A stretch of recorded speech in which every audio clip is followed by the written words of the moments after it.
Merhaba arkadaşlar, bugün sizlerle insan beyni hakkında birkaç bilgi vereceğim. İsterseniz başlayalım. İnsan beyninde yaklaşık olarak 90 milyon sinir hücresi var. Kadınların beyninde daha fazla gri madde var. Bu gri maddenin tek olması sinir yeteneklerinin çok değişmiş olmasına gerekir. Gri maddeyi artırmak mümkün. Bunun için daha fazla egzersiz yapmak gerekiyor.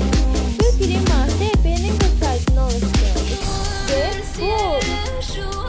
bu öldükten sonra gelişiyormuş. Yaşayan insandaki madde ise pembemsi oluyormuş. Erkeklerin beyninde ak madde oluşuyormuş. Ya kalp için zararlı olsa da beyin çok faydalanıyor. Beyin ortalama olarak bir tonda 5 kilo ağırlığındadır.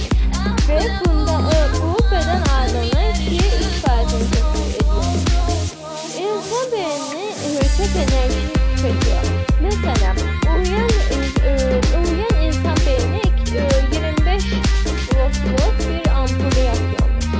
Doğal bir beyin 1 ile 2,5 milyon arasında vücut konseri depoluyormuş. İnsan beyninde ağrı alıcısı bulunmadığından bu beyin ameliyatları ayıpken bile yapılıyor.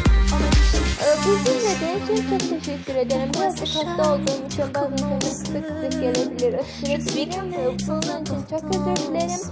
İzlediğiniz için çok teşekkürler arkadaşlar.